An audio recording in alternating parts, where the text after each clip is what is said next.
Ini berdasarkan penelitian akademis dari dua orang profesor yang bernama David Dunning dan Justin Kruger. Value daripada LTI adalah sebenarnya kita ingin membentuk orang-orang yang menjadi pembelajar seumur hidup. Oleh sebab itu, apa yang mau saya bawakan hari ini sebenarnya ini adalah bagian daripada core value kita, sekaligus sebenarnya bukan sesuatu yang amat hebat, luar biasa, dan teoritis, tetapi sebenarnya sesuatu yang praktis yang juga memang itu sebenarnya terjadi di sekitar kehidupan kita sehari-hari. Saya mengambil kutipan dari Socrates ya. Socrates adalah seorang filsuf yang hidup kira-kira di abad keempat ya sampai kelima Masehi. Dia adalah seorang filsuf yang kemudian juga di akhir hidupnya ya dia itu ditangkap dan juga kemudian mati karena dia dituduh meracuni banyak orang muda dengan pemikirannya. Dia adalah filsuf yang juga punya murid, mungkin kalau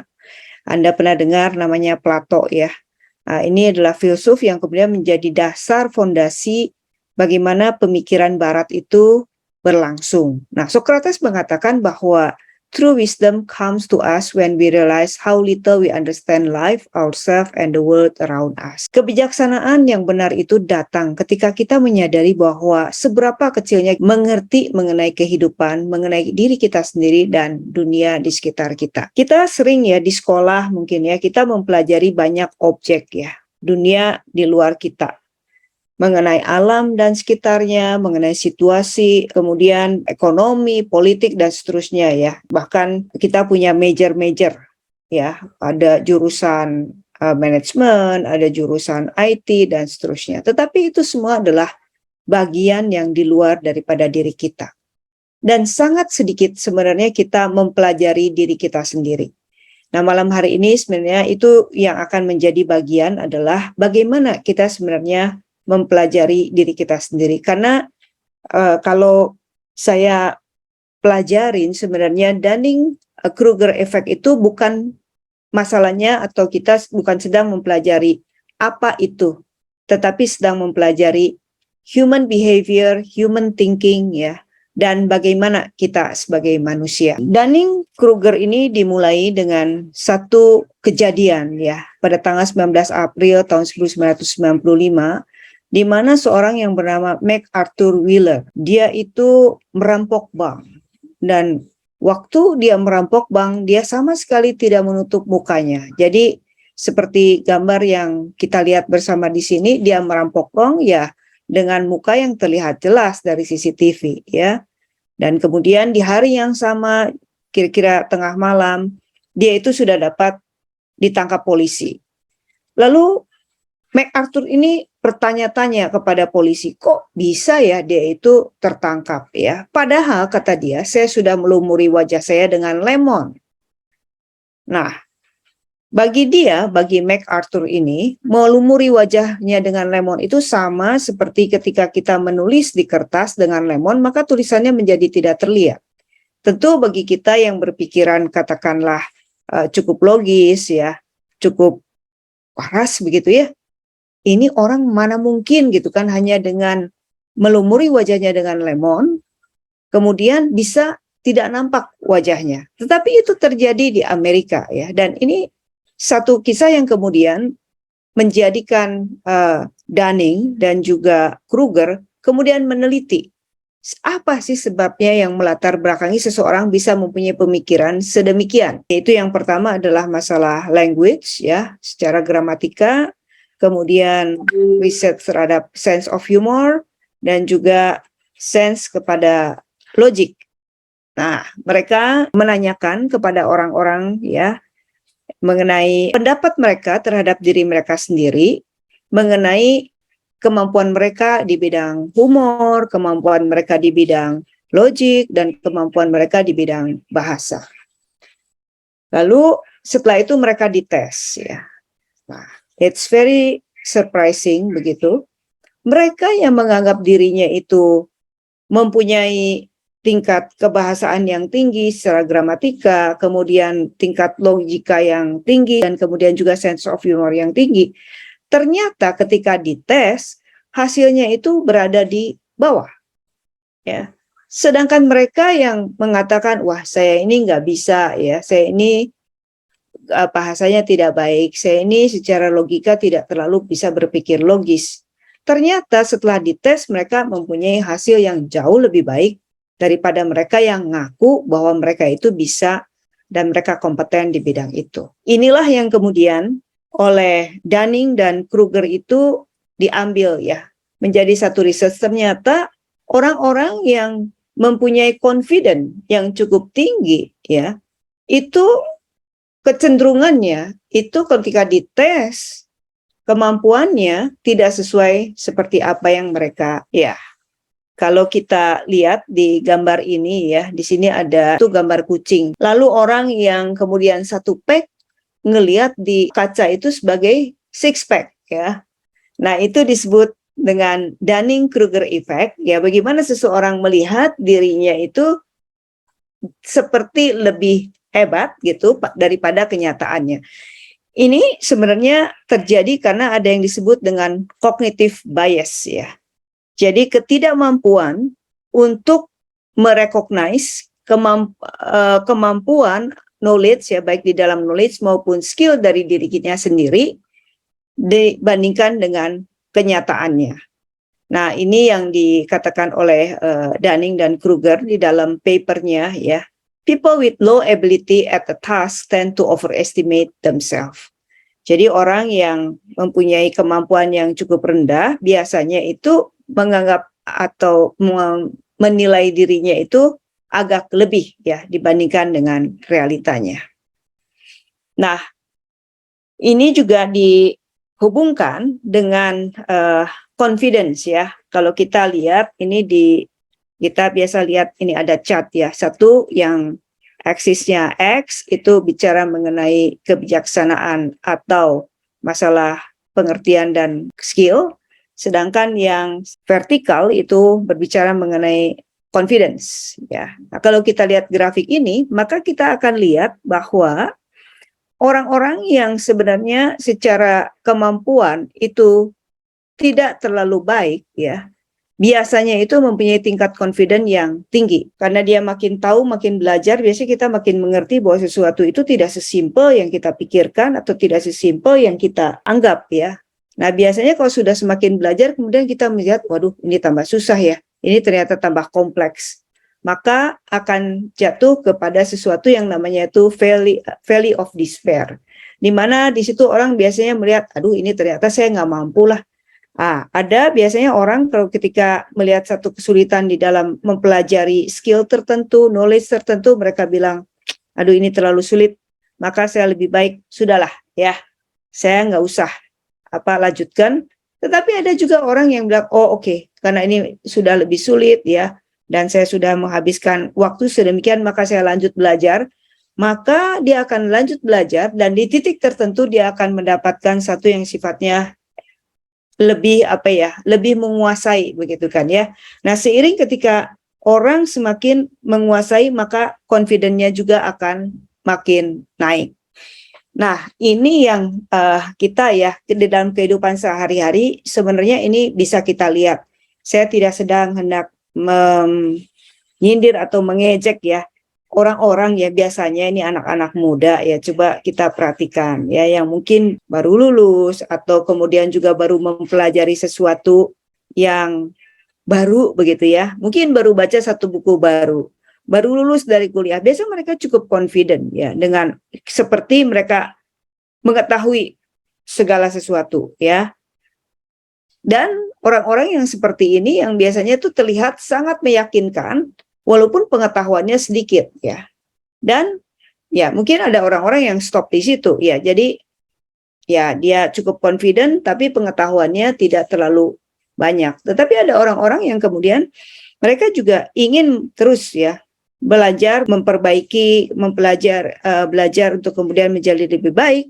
Mereka belajar terus, ya biasanya itu ada katakanlah satu pergumulan ya, karena ternyata setelah sesuatu dipelajari dengan lebih lagi dan lebih lagi, itu tidak seperti yang mereka pikirkan, tetapi ada komplikasinya. Tetapi that's the way, itu adalah jalan ya. Kalau kita ingin menjadi seorang yang ahli, maka kita harus menjadi pembelajar yang terus-menerus ya. Memang mungkin confidence-nya bisa menjadi lebih kurang karena kita tahu bahwa apa yang kita tahu ternyata tidak cukup. Ya, apa yang kita skill yang kita miliki ternyata tidak terlalu baik ya. Itu adalah orang-orang yang ketika belajar terus ya. Ini buat saya satu penggambaran ya bagaimana kalau kita memang mau menjadi master, menjadi orang yang sangat skillful, maka kita perlu ya memang menganggap diri kita ini kosong begitu ya, atau kita ini ada sedikit tidak terlalu confident sehingga ada kesempatan bagi kita untuk memperbaiki diri. Nah, dikisahkan di sini ada satu debat terbuka, ada seorang pemuda ya yang disebut dengan simpleton karena memang dia baru saja menjadi orang yang lulus begitu ya dari suatu perguruan tinggi, dan kemudian juga ada seorang pembelajar ya, saya masih menyebutnya dengan kata student ya, dan satu lagi sebenarnya ada satu guru ya. Nah, si pemuda yang baru lulus ini dengan penuh percaya diri ya, dia menjelaskan ya topik-topik yang di dalam anggapan dia ini ya, inilah ya, saya sudah tahu semuanya, saya bisa menjelaskan dan saya bisa mendebat semua orang yang ada bersama-sama dengan dia. Lalu ada seorang lagi yang tadi students, dia terlihat sebenarnya dia tahu ya, dia mengerti subjek yang sedang dibicarakan, tetapi dia juga mengerti kompleksitas yang sedang dibicarakan, tapi dia merasa diri tidak berani ya. Ini ragu-ragu. Ya, ini dia bilang ini sebenarnya yang sedang dikatakan itu masih cukup kompleks ya, dia confidence-nya kurang. Lalu ada satu lagi yang sudah menjadi expert. Nah, si expert ini juga sama, biasanya dia itu mengatakan itu dengan tidak terlalu confident lah ya, karena dia juga mengerti bahwa yang subjek yang sedang dibicarakan itu memang subjek yang mempunyai banyak faset, banyak hal yang mungkin tidak terlalu mudah sebenarnya ya. Tetapi di dalam masyarakat biasanya orang-orang yang bisa menarik atau lebih bisa dipercaya itu biasanya orang yang tipe pertama, yaitu orang yang dengan confident bisa menjelaskan sesuatu ya, sepertinya terlihat menguasai begitu ya, dibandingkan dengan dua jenis yang lain. Yang satu yang sifatnya mungkin dia tahu sesuatu tetapi tidak terlalu confident, dan satu lagi orang yang kemudian bisa mengerti subjek yang dibicarakan tetapi dia juga menahan diri ya, karena dia mengerti kompleksitas dan juga konsekuensi-konsekuensi dari subjek yang sedang dibicarakan. Nah, di dalam hal ini mungkin ini terjadi di dalam masyarakat ya, walaupun ini mungkin tidak semuanya ya. Ini juga bukan berupa kritik, tetapi di dalam real life kalau kita lihat ya, mungkin ya, ini mungkin loh ya. Ini para politisi kan yang biasanya itu cukup confident, tetapi mungkin mereka tidak terlalu menguasai ya. Sekali lagi saya bukan sedang mengkritisi para politisi, tetapi di dalam kehidupan sehari-hari tipe-tipe seperti ini biasanya kita temui di dalam kehidupan ya. Nah, lalu di dalam penelitian daripada Dunning dan Kruger juga mereka melihat bahwa ada unsur daripada budaya yang mempengaruhi confidence seseorang dan skill daripada seseorang. Orang Amerika ya, ini di dalam hal mereka mengambil sampel untuk driving ya. Nah, orang Amerika itu percaya bahwa mereka ya, 93% dari orang Amerika itu percaya bahwa mereka itu mengemudi lebih baik daripada the rest of the world lah ya. Mereka percaya bahwa American itu drive better, 93% ya dari riset mereka. Lalu orang Sweden di Eropa itu 69% percaya bahwa mereka drive lebih baik daripada orang lain. Orang Jepang, ini yang menarik. Orang Jepang itu menganggap diri mereka itu tidak terlalu baik, ya, sehingga mereka itu selalu mencari cara untuk mengimprove. Nah, ini di dalam hal ini ketika saya membaca hasil riset seperti ini, Buat saya kemudian saya tidak merasa heran kalau di Jepang itu lahir yang namanya Kaizen atau continuous improvement. Karena mereka secara budaya, mereka tuh melihat diri mereka tuh kurang, ya, tidak terlalu percaya bahwa oh oke lah bahwa saya itu lebih baik daripada orang lain, sehingga selalu ada kesempatan bagi mereka mencari bagaimana untuk lakukan diri lebih baik dan melakukan diri lebih baik, ya. American selalu terlihat ya, sampai hari ini ya. Ini kita lihat di real life juga sama kan. Kalau melihat orang Amerika, jarang kita lihat bahwa mereka tuh tidak confident kan. They will talk very confidently, although they may not menguasai begitu ya. Tetapi confident mereka, itulah yang mungkin juga kita sering ya. Kalau lihat orang Amerika tuh, waduh, nampaknya mereka itu hebat. Nah, karena ini kalau kita lihat their culture itu juga mempengaruhi bagaimana confidence daripada seseorang. Kembali saya mengutip apa yang dikatakan oleh Socrates. The true wisdom is in knowing you know nothing. Kebijaksanaan yang sebenarnya adalah bagaimana kita mengetahui diri kita bahwa sebenarnya itu kita tidak mengetahui apa-apa. Karena dengan demikian itu akan ada satu ruang bagi kita itu untuk melihat bahwa memang diri kita itu harus selalu improve ya, harus selalu kita perbaikin. Nah, kalau kita lihat tadi di curve yang pertama sebenarnya itu menggambarkan ya bahwa di dalam journey pembelajaran di awal kita belajar sesuatu ya, baik itu yang berupa knowledge ataupun berupa satu skill, kita itu kayak stroll up ya, merasa oh naik sekali begitu kan. Tetapi kalau kita lanjutkan pembelajaran itu ya, karena pembelajaran di awal itu sebenarnya ya masih berupa sesuatu yang masih sangat tipis lah ya, masih berupa sesuatu yang minim begitu ya. Dan kalau kita continue ya untuk diperdalam, maka biasanya itu ada battle, ada satu peperangan begitu ya, antara kemauan kita dan juga bagaimana kita bisa gain the knowledge. Tetapi kalau kita bisa melewati itu ya, dengan terus belajar, terus memperdalam, maka kita akan menjadi seorang ahli. Nah, satu aplikasi ya malam hari ini yang saya rasa kita bisa sama-sama pelajari ya. Dunning-Kruger effect itu bisa terjadi pada saya. Bisa terjadi pada orang lain ya. Saya rasa saya juga mengalami hal tersebut. Yaitu ketika saya mempunyai sedikit pengetahuan, biasanya saya sudah excited. Oh iya ya, saya sudah tahu begitu ya. Tetapi memang makin tua, saya makin menyadari bahwa saya tidak tahu apa-apa sebenarnya ya. Jadi kadang ketika saya harus berbicara seperti malam hari ini, sebenarnya satu pergumulan karena I don't know anything begitu ya. Saya tidak mengetahui banyak hal. Saya orang yang sangat terbatas ya. Jadi aplikasi yang pertama yang bisa kita dapatkan daripada Dunning-Kruger effect adalah sebenarnya jadikanlah diri kita ini stay hungry, stay foolish ya. Tetaplah untuk merasa lapar dan tetaplah untuk merasa bodoh begitu sehingga kita punya ruang untuk terus belajar. Yang kedua ini mungkin bisa kita sedikit pakai ya, di mana kita bisa menghindari satu jebakan. Karena biasanya memang ya kita itu bisa impress dengan seseorang yang luar biasa pintar ketika berbicara, apalagi penampilannya meyakinkan gitu ya, udah pakai barang branded, ngomongnya pintar gitu kan ya. Kemudian ya mungkin di dalam bisnis, di dalam kita merekrut orang-orang untuk bekerja bersama dengan kita, ini mungkin Anda bisa pakai ya, yaitu harus cek dan recheck ya. Sampai di mana dia mempunyai kompetensinya. Apakah betul-betul orang ini punya kompeten atau dia hanya berbicara saja dan dia tidak mempunyai kompetensi.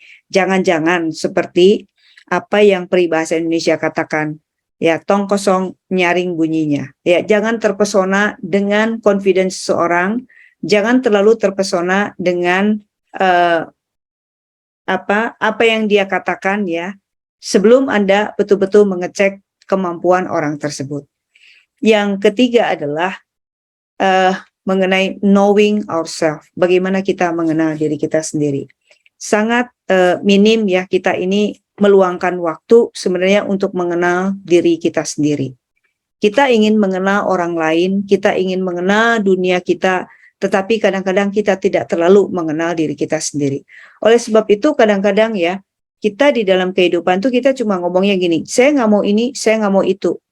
saya nggak mau yang ono, saya nggak mau yang ini gitu kan ya. Tetapi ketika ditanya kamu maunya apa, lalu kita terdiam ya. Ya sebenarnya saya ini maunya apa. Ya, banyak di antara kita seperti itu ya, termasuk saya juga bisa begitu ya. Karena kenapa? Karena kita tidak terlalu mengenal diri kita sendiri.